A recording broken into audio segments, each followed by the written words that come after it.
Hi guys, good morning. Welcome sa vlog. Ngayon guys, ngayong araw umuulan. Dito sa Pilipinas guys, masama yung panahon. Laging umuulan. Tignan, lakas pa rin naman ako. Kaya naisipan kong maliligo na lang at maglilinis sa labas. Kasi ayaw kong walang ginagawa guys. Para ako nasasanay sa ibang bansa na nag-work. Kaya yung mga pamangkin ko, sinabihan ko na nanulot kami ng mga dahon, ng mga halaman. Iniikutan namin yung bahay para linisin na namin. Kasi ayaw ko na walang ginagawa. Kaya habang naglilinis kami, nag-i-enjoy din naman kami sa pamumulot ng mga basura. Mga dahon-dahon sa gilid. Malinis na yung bahay namin kasi yung papa ko mahilig magwalis yan ng mga dahon araw-araw. Ayan, sarap maligo ng ulan guys, para akong bata dyan na ang saya-saya namin dito. Tingnan nyo, para din akong bata na naliligo. Diba? Ayan, pulot dito, pulot doon. Yun ang ginagawa ko. Para ako nasasanay talaga guys na may trabaho. Nasasanay talaga ako everyday na may ginagawa. Ayoko nang nakaupo lang palagi. At saka yan guys, ini-enjoy talaga namin yung ulan. Ang sarap bumalik ng pagiging bata guys. Pero pagkatapos namin ditong mamumulot, naisipan namin ng pamangkin ko. Ito po sila lahat ang tumutulong sa akin na pumunta ng palengke kasi nagugutom kami. Kaya yun, nakita namin to. Ayan, namili din kami ng makakain namin. Kasi masarap magsabaw kasi 'di ba maulan. At hindi kami pwede makapunta sa palengke lahat. Kaya bumili na lang ako ng mga gulay, isda, para doon na lang namin lutuin sa bahay. Yan po yung kapatid ko na si Anialata. At saka nandyan din sila ni Glenn, shout out. At sa kanyang asawa, si Flor, sa aking mga brother, Angeline, at sa kanyang mga anak, Jason, sila ni Mary Ann, Flor, sino pa ba? Jezabel, Celeste, Giselle. Lahat po guys gustong sumama pero nag-motorize lang po kami kaya hindi masyadong marunong makasakay. Mga presko po na mga prutas dito guys. Tingnan nyo, fresh from the farm talaga yan. At yung mga mura talaga dito guys, yung mga vegetable namin dito, morang-mora. At saka yan po guys, umanap kami ng isda. Dito namin makikita yung mga preskong isda. Ito guys, tingnan nyo yung mga kamatis per kilo, luya, mais, at marami pa dito guys na preskong-presko talaga makikita mo sa palengke namin sa Hengoog City, Misamis Oriental, Sayuti, Ampalaya, Pipino, Singkamas, Baguio Beans, diba, kalabasa, nakalimutan ko. Hindi ko ba alam kung nakabili kami. Basta video lang ako ng video, yung okra mura lang din talaga guys. Pero nang sumapit ng Pasko, biglang nagtaas ang mga presyo nila dito. Ayan, sarap magpansit, magsabaw. Diba? Yun, bumili pala kami ng kalabasa. Kasi nilagay namin sa sabaw. Kamatis din.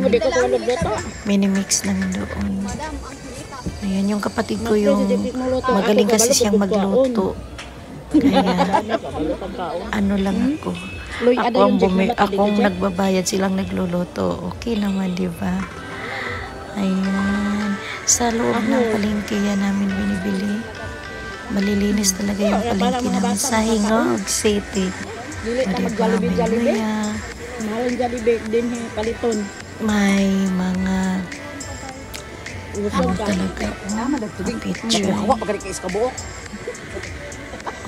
Atsal. Yung atsal namin dito sa ibang bansa guys, ang laki. Parang prutas. Pero sa Pilipinas, hindi siya pwedeng gawing prutas na parang di ba? Kasi mapait. Dito sa amin, parang juicy yung atsal. Yung paper, paprika, yung ganun. Ayan, dami na namin nabili guys. Pagkatapos namin mamili ng mga gulay, pupunta namin doon sa loob para sa isda naman ang hanapin namin. Ayan, yung kapatid ko, grabe talaga kung maghanap ng mga prutas. Kailangan talaga niyang tingnan kung pwede pa ba yan, matanda na ba yan, o ano yun, nagchichik siya ba. Magaling talaga sila magluto guys, kasi alam nila yung gulay na pwedeng masarap bilhin na para unsa na talaga bit na yung lutuin. Hindi ko alam, 1 kilo ata yung binili niya.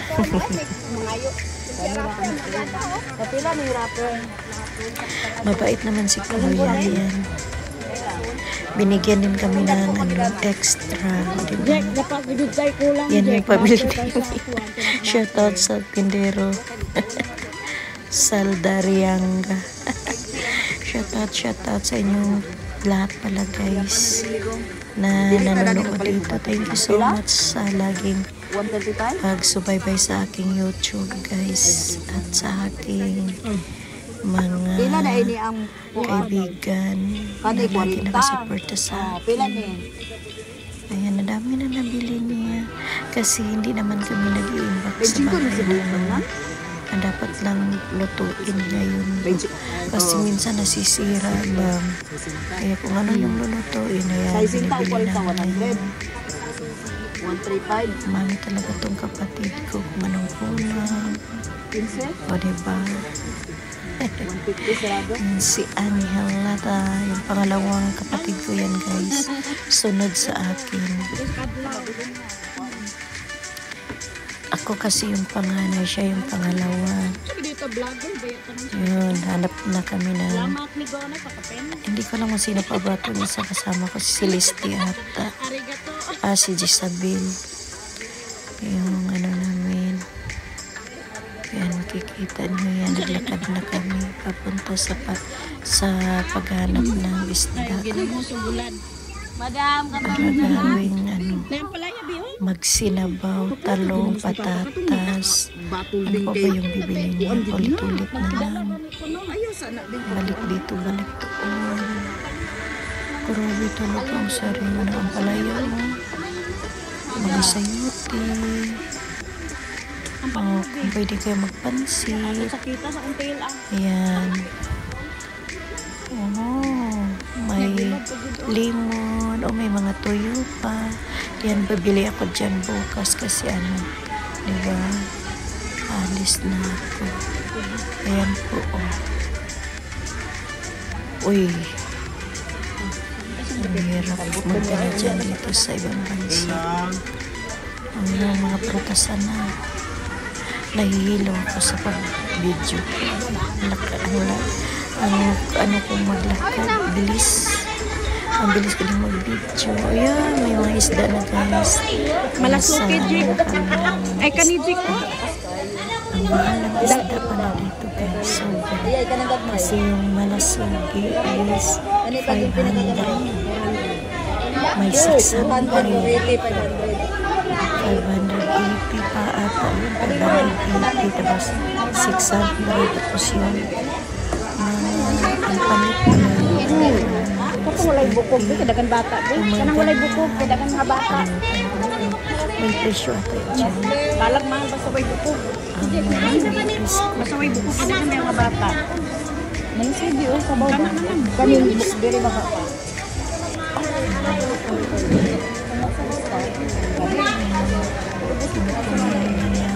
buhat na danig isa ka kilo.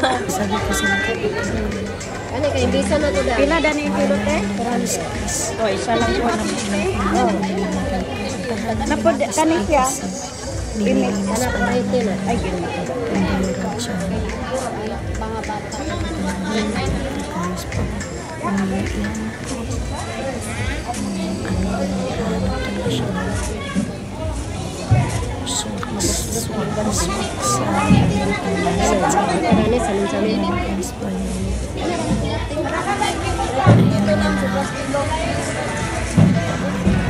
20 o isang kulay ng mga isda.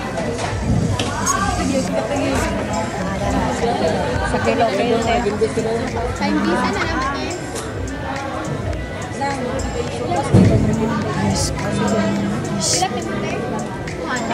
The fish is very fresh from the farm.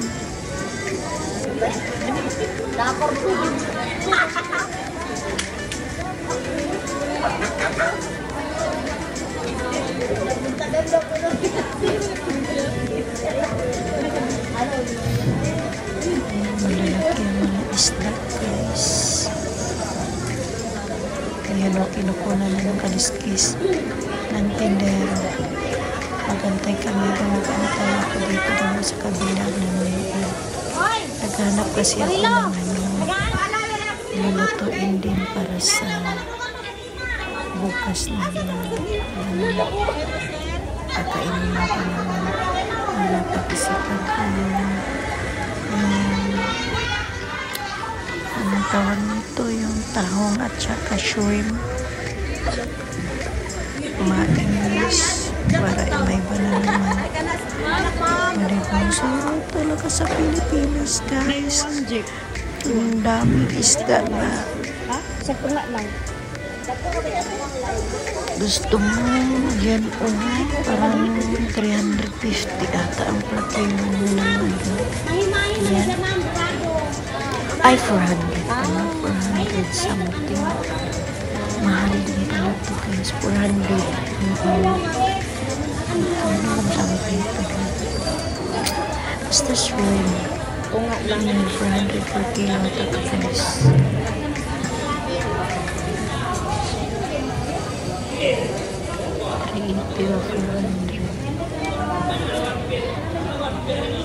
Yung kato da yung tunga po. Jek, kanida yung tunga, Jek. Wala pa kapinanat eh. Ay, 1 kilo pala. Binigyan pa ng isa. Wala da yun, tunga.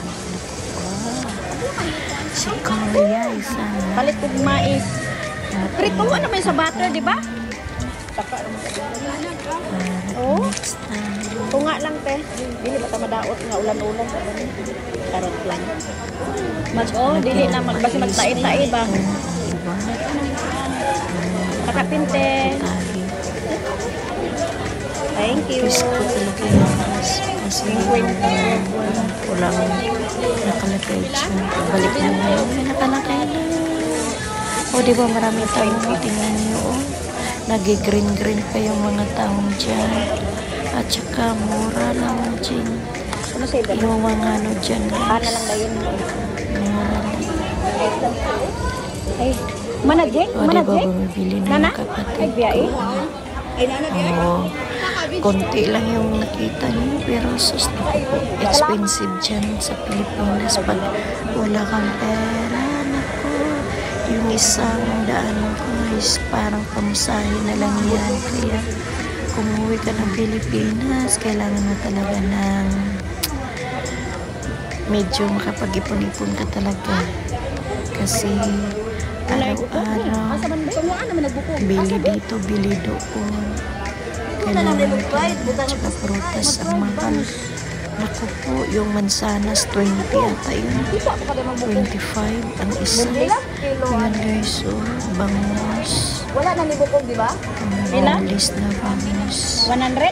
Diba? Oh, 100 lang. Isa. Isa dito. Bangus na bangus. Oh, diba? Ano ba yun? Papaya, apple, watermelon, banana. Ano pa ba yan? Diba? Apulsin. Na mayroon pa dyan mga grapes. Pero grabe ang mahal, guys. Dito naman kami kasi sa Bicol. Ang ubos na yung bigas namin. Bumibili ako ng 2 sako, isang pula, isang puti. Kasi favorite ng papa yung pula. Ayan. Yung kilo pala dyan, 56 ang kilo. Diyos ko, ang mahal. Ang mahal-mahal ang mga bigas. Bumili pala kami ng 2 sako dyan. puti at saka yung pula ang binili namin. Shout out sa mga tindero dyan. Nakikita kayo sa akin vlogs.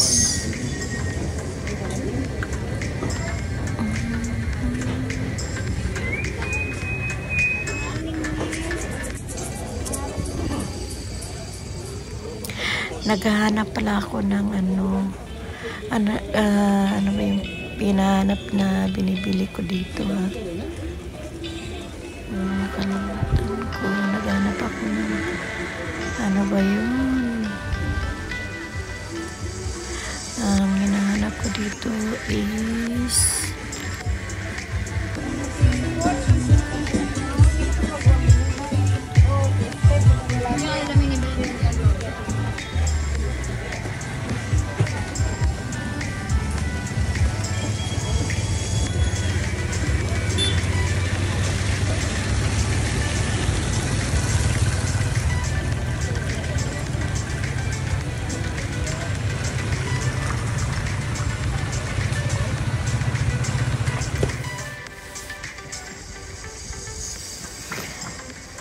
ayan guys, nakauwi na kami. Ayan. Nakabili na pala kami ng mga kailangan namin. Kumuha na yung kapatid ko sa amin. Marami talagang mga makikita kang malunggay. Diba? May pang mix na kami sa aming isda. May pang na kami.